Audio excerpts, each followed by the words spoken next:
Mi esposo intentó internarme en un psiquiátrico para quedarse con la casa, pero su propia madre confesó lo que él venía planeando desde hace meses. Mi esposo empezó a comportarse de una manera que al inicio me pareció un simple cambio de humor, pero con los días se volvió tan insistente, tan metido en mis movimientos y tan pendiente de detalles que ni yo me había dado cuenta que empecé a sentirme incómoda dentro de mi propia casa. No era un maltrato directo ni gritos, era algo más sutil y mucho más inquietante, como cuando alguien quiere que dudes de tu propio criterio. Empezó a preguntarme cosas que jamás me había preguntado en los años que teníamos juntos, como si me sentía clara, si estaba conectada, si había dormido de corrido. La primera vez que lo dijo me reí porque pensé que estaba bromeando, pero luego empezó a hacer comentarios frente a otras personas, escogiendo momentos precisos para soltar insinuaciones que me hacían ver despistada o confundida. Una tarde, estábamos comprando cosas para la casa y cuando me quedé pensando un segundo qué marca escoger, soltó que últimamente yo perdía el hilo. Lo dijo sonriendo, pero fue una sonrisa rara, esa que se usa cuando uno quiere dejar sembrada una idea.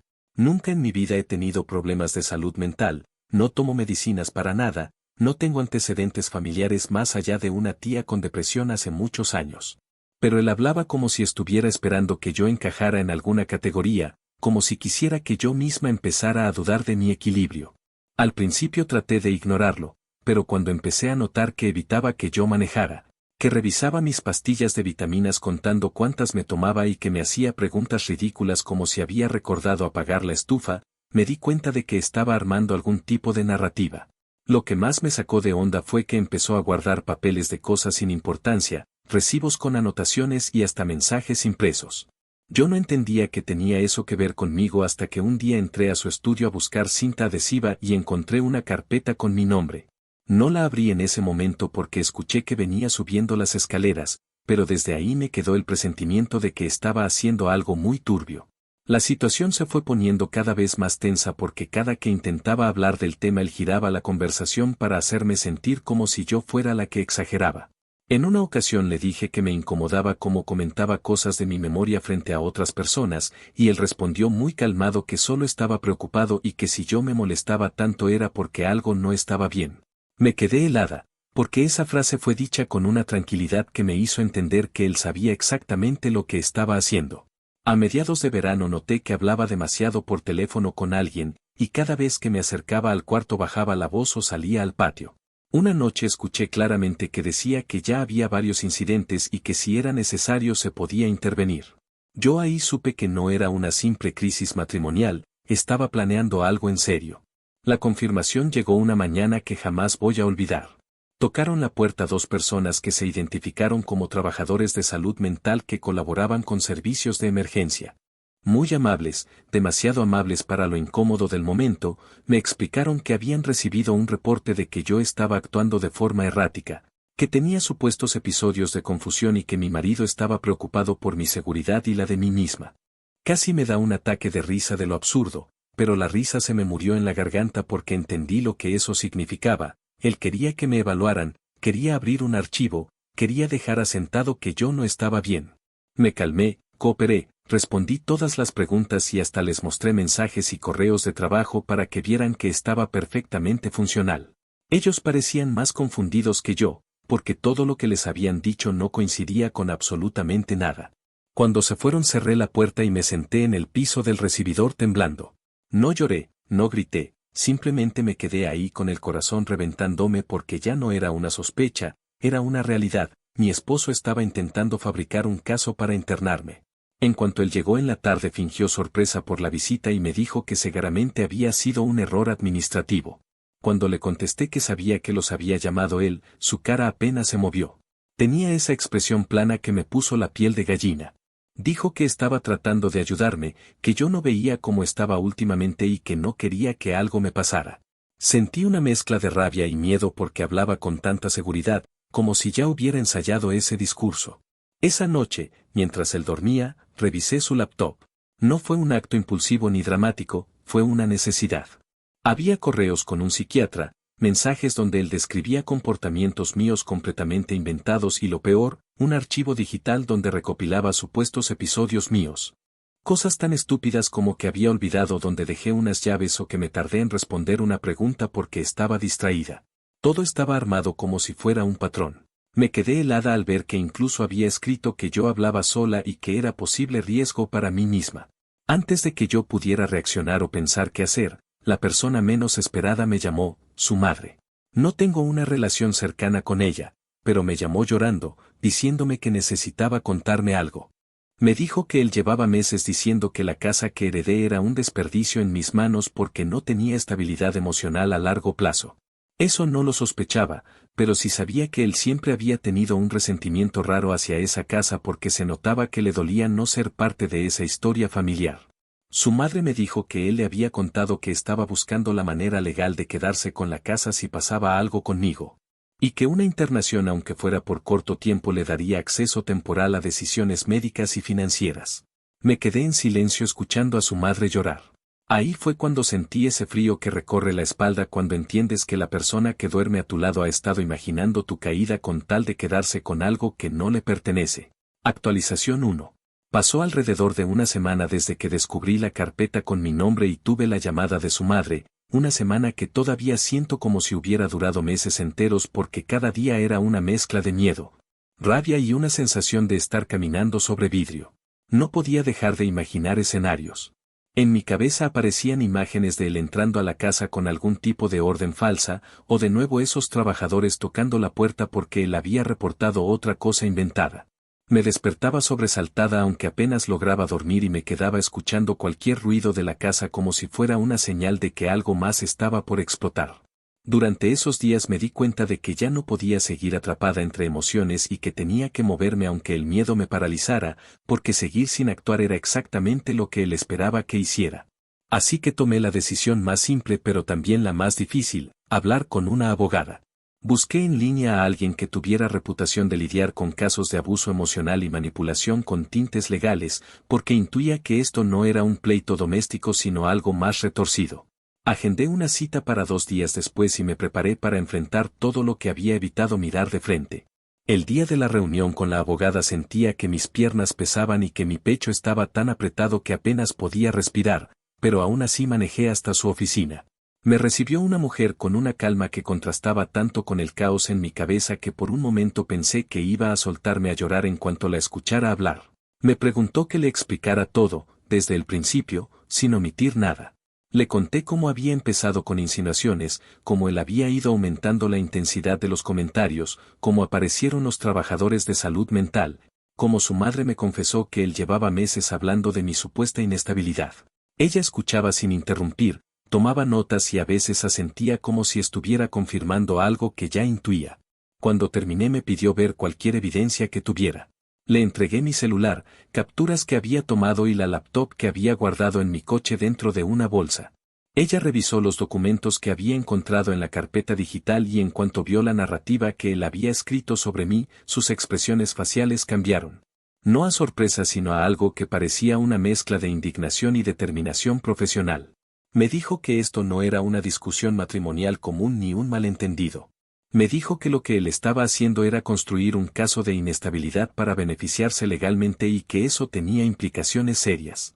Me explicó que podíamos proceder de 2 formas, la primera era buscar una orden de alejamiento temporal basada en el intento de manipulación psiquiátrica y la falsificación de información médica, y la segunda era iniciar de inmediato un proceso de separación con medidas cautelares para proteger mis bienes. Yo no sabía nada de leyes, así que solo pude preguntarle qué era lo más seguro para mí en ese momento.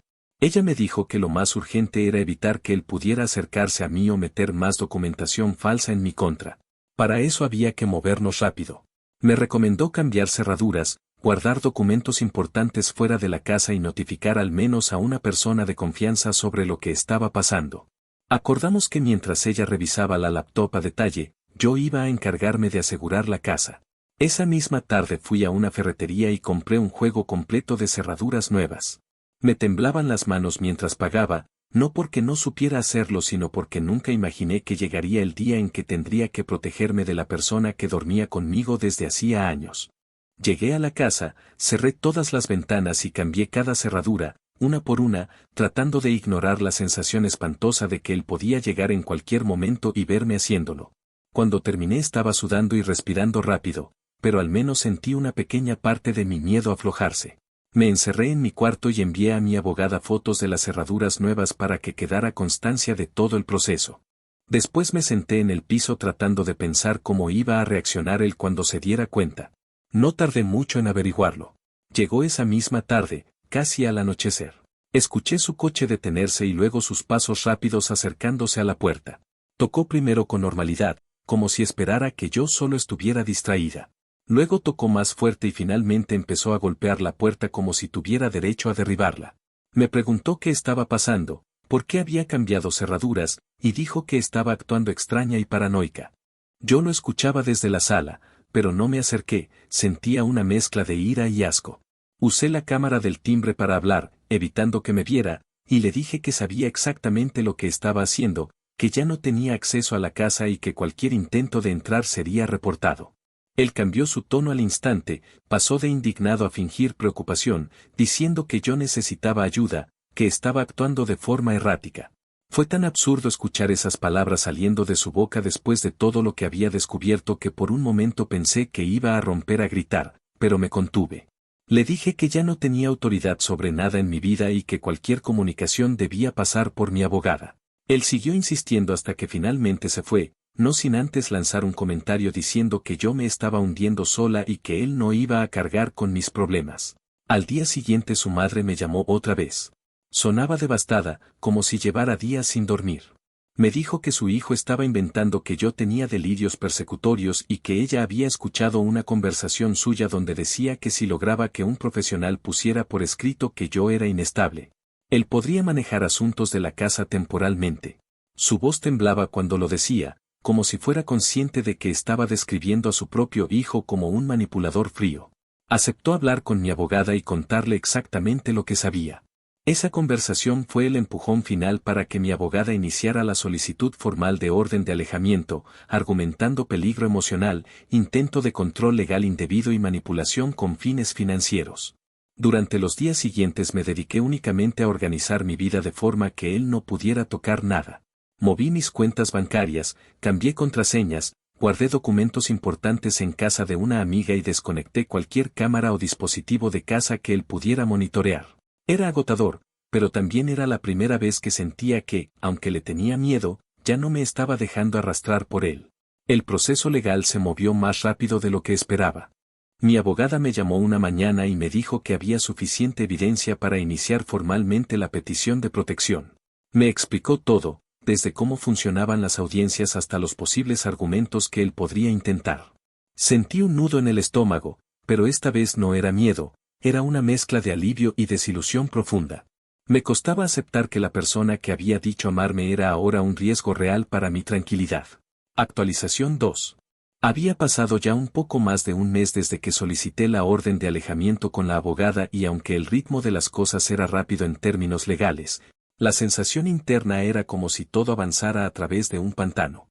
Cada día me despertaba con esa mezcla entre alivio y ansiedad, porque sabía que estaba haciendo lo correcto, pero también sabía que él no era el tipo de persona que se rendía cuando veía que sus planes se le caían encima. Lo que no esperaba era que, conforme avanzaban los días, lo que parecía ser simplemente un intento de manipulación emocional se transformara en una cadena de actos más graves y más calculados. Como si en su cabeza hubiera decidido que si su primera estrategia fallaba, simplemente tenía que encontrar una más agresiva.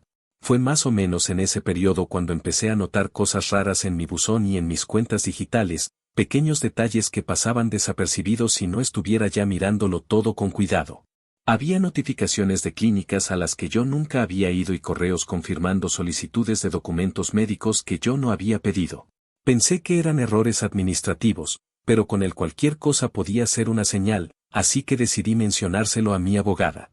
Ella revisó los documentos y apenas necesitó unos minutos para decir que aquello no era casualidad. Alguien estaba intentando obtener información mía o crearla, y considerando la situación, era casi seguro que él estaba intentando conseguir más pruebas de mi supuesto deterioro mental. Me sugirió cambiar todas mis claves otra vez y habilitar verificaciones adicionales. Seguí cada instrucción porque a ese punto ya entendía que él estaba dispuesto a torcer cualquier sistema que le permitiera sostener la historia que había intentado vender.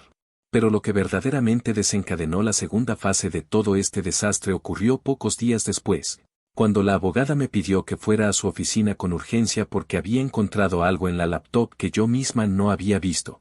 Me senté frente a ella esperando que me mostrara algún correo más, o quizá alguna conversación manipulada, pero lo que abrió fue un archivo escaneado, una hoja con mi nombre, supuestamente firmada por mí, donde yo declaraba que le otorgaba poder médico temporal a mi esposo en caso de episodios repentinos de desorientación grave.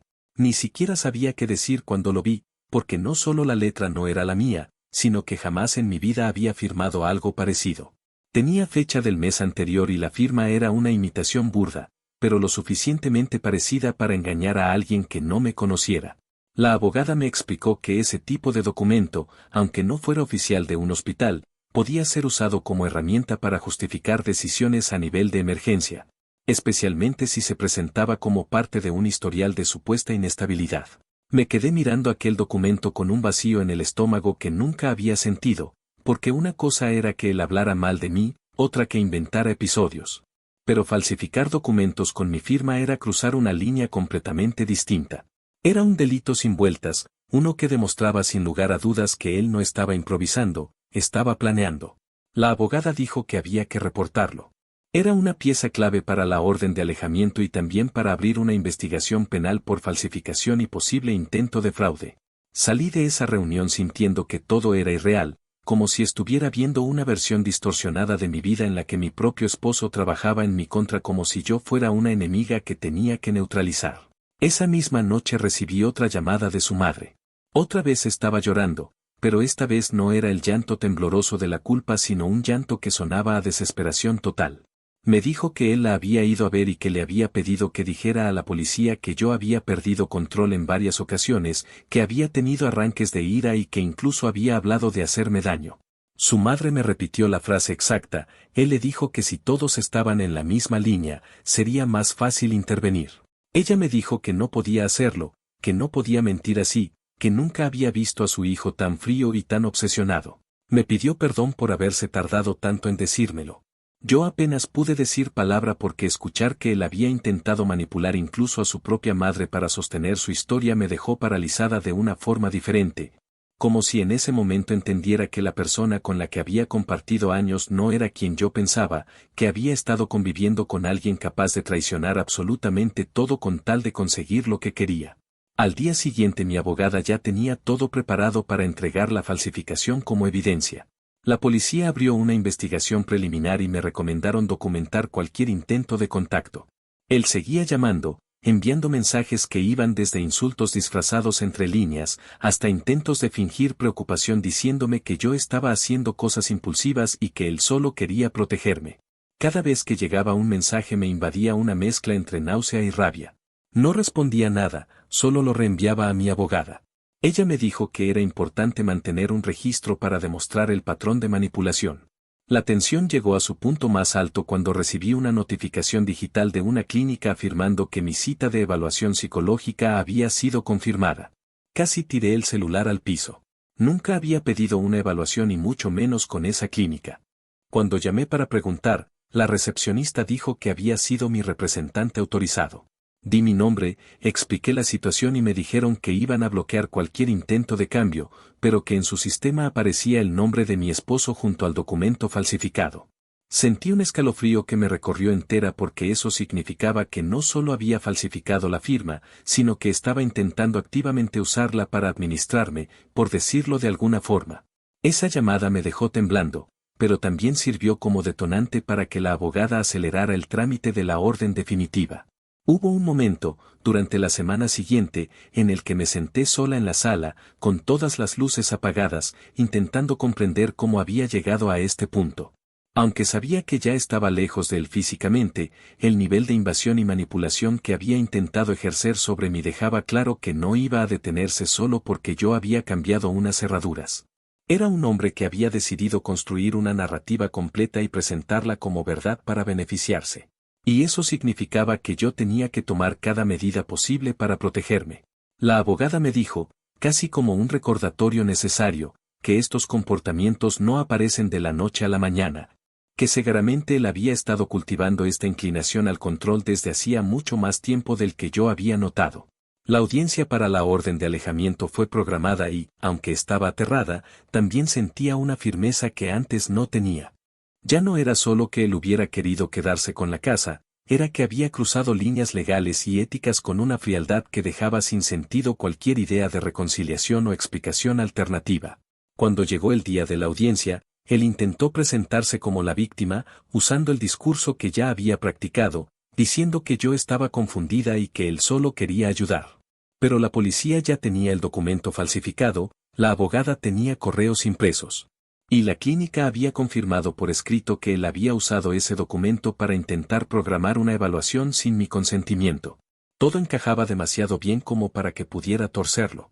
En ese momento me di cuenta de que no estaba sola en esto, había profesionales que reconocían exactamente lo que él estaba haciendo y no iban a permitirle seguir. Cuando terminó la audiencia y la orden fue aprobada, salí del edificio sintiendo algo que no había sentido en mucho tiempo. No era tranquilidad total, pero sí una sensación de haber recuperado una parte de mí misma que él había intentado desmontar pieza por pieza. Y aunque sabía que esto no era el final, también supe que, por primera vez desde que esto comenzó, él ya no tenía el control. Y eso, después de todo lo que había intentado, era una victoria que no necesitaba que nadie me explicara. Actualización final. Habían pasado ya algunos meses desde la audiencia en la que obtuve la orden de alejamiento definitiva, y aunque esa resolución me había dado un respiro que necesitaba con urgencia, el proceso legal no se detuvo ahí. Era como haber cruzado un umbral que no podía desandarse, un punto en el que ya no bastaba con protegerme emocional y físicamente, sino que ahora también había que enfrentar las consecuencias reales de los actos de él. Los detectives asignados al caso habían seguido revisando los documentos que entregó la abogada, y cada vez aparecían más señales de que sus maniobras no eran impulsivas ni producto de un arrebato, sino parte de un plan construido con suficiente tiempo como para que fuera evidente para cualquiera que supiera leer entre líneas. Yo trataba de no pensar demasiado en los detalles, pero aún así era imposible no darle vueltas a la idea de que me había casado con alguien dispuesto a falsificar mi firma, manipular servicios médicos y tratar de convencer profesionales de que yo era incapaz de controlar mis propias decisiones. Durante ese periodo, él intentó apelar la orden de alejamiento. Fue una apelación casi automática, como si estuviera convencido de que podía torcer la narrativa una vez más, pero lo que encontró fue un sistema que ya tenía demasiada evidencia en su contra. La abogada me dijo que estos intentos eran comunes en personas que se sienten expuestas, que una vez que pierden la máscara intentan reconstruir cualquier versión que les permita quedar como víctimas. Cuando ella habló con el fiscal asignado, él ya había avanzado en varias investigaciones paralelas. Me explicaron que, aunque en ocasiones este tipo de casos pueden quedarse solo en el ámbito civil, las falsificaciones y el uso de documentos fraudulentos con fines de control médico cruzaban directamente hacia lo penal. Yo no sabía qué pensar cuando escuché eso. Era un alivio saber que sus actos no iban a quedar impunes, pero también una sensación extraña de incredulidad. Nunca imaginé verme involucrada en un caso donde la policía tuviera que analizar documentos creados por mi propio esposo, investigando si había intentado internarme mediante engaños. Casi al mismo tiempo, recibí notificación de que su apelación había sido negada. El juez escribió algo que la abogada me leyó en voz alta, que el riesgo emocional y la manipulación documentada eran suficientes para mantener la orden. Esa frase quedó resonando en mi cabeza, porque era la validación oficial de algo que en su momento me hizo sentir como si hubiera estado exagerando. Yo había pasado meses dudando de mis propias percepciones, pensando si todo esto había sido producto de malinterpretaciones. Pero ver que un juez reconocía por escrito el peligro real que él representaba me permitió ver con claridad lo que había estado viviendo, no eran exageraciones, no eran malentendidos. Era un intento deliberado de hacerme perder mis derechos. Después de eso, el proceso del divorcio avanzó casi solo. La abogada preparó la solicitud argumentando abuso emocional, manipulación legal y riesgo de integridad, y una vez que la presentó, él recibió la notificación en otra ciudad. Su abogado, si se le puede llamar así, contestó con una serie de argumentos que no tenían ninguna coherencia y que parecían escritos a la carrera. Decían que yo estaba confundida, que él solo había intentado buscar ayuda profesional porque me había notado inestable. La abogada me enseñó esos documentos y me explicó que esos argumentos eran inútiles frente a las pruebas que ya había entregado. Ella misma dijo que, aunque tratara de estirar cualquier interpretación, su estrategia estaba muerta desde el momento en que intentó hacer pasar un documento falsificado como si fuera mío. Aún así, él insistió. Quería que se considerara la casa como un bien compartido, alegando contribuciones que jamás existieron, intentando sostener que tenía derecho sobre ella porque la había habitado durante el matrimonio. La abogada desmontó eso punto por punto, mostrando que la casa era una herencia previa, protegida por documentos notariales que él conocía desde el primer día de convivencia. El juicio del divorcio fue breve. Yo estuve presente físicamente, pero él se conectó por videollamada desde la ciudad donde estaba viviendo temporalmente. Lo recuerdo sentado frente a la cámara con esa expresión que tantas veces había visto en la casa, esa mezcla de frialdad y arrogancia disfrazada de preocupación. Cuando habló, repitió el mismo discurso cansado de siempre, tratando de presentarse como un marido preocupado que solo había buscado ayuda porque yo no estaba bien. Pero su tono se quebró cuando el fiscal habló sobre la falsificación de documentos. En ese instante, la máscara se le resbaló un poco. Sus labios temblaron y su mirada se endureció, como si estuviera luchando consigo mismo para no explotar ahí mismo. El juez no necesitó demasiado tiempo para tomar una decisión. Declaró que el matrimonio se disolvía de inmediato, sin compensaciones económicas, sin reparto de bienes y sin posibilidad de reclamos posteriores. Fue un corte limpio, una separación completa que no le dejaba a él ningún punto de entrada para insistir en su idea absurda de que tenía algún derecho sobre mi vida o sobre la casa. Lo que vino después fue aún más contundente. Las conclusiones de la investigación penal se completaron y recibí la notificación formal de que él sería imputado por falsificación, intento de fraude médico, reporte falso a servicios de emergencia y manipulación con fines de control legal. Cuando leí esos cargos sentí una mezcla extraña entre cansancio y alivio. No quería venganza violenta, no quería verlo destruido, pero sí quería que hubiera consecuencias por el daño que intentó hacerme. Saber que un sistema completo, desde policías hasta fiscales y jueces, había visto claramente quién era él y qué había hecho, me devolvió algo que pensé que ya no iba a recuperar, la confianza en mi propia percepción. Con el divorcio cerrado y la investigación concluida, la abogada me acompañó a formalizar los documentos de la casa.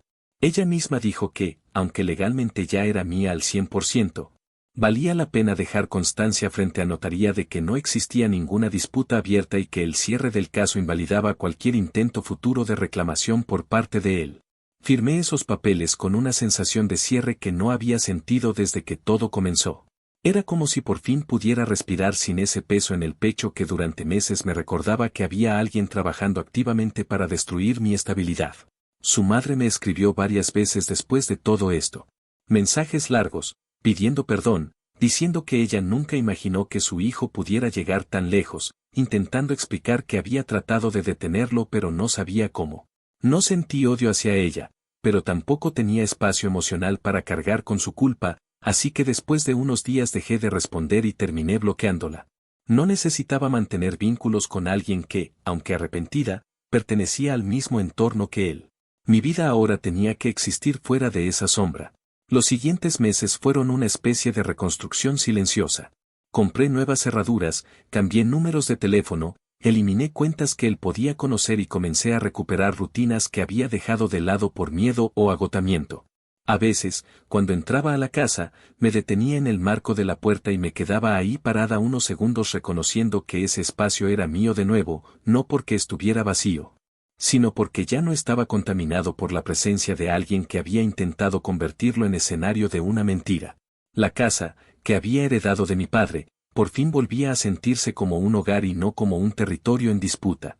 Con el tiempo entendí algo que me costó aceptar: la venganza no fue meterlo a la cárcel, ni ganar el divorcio, ni asegurar la casa.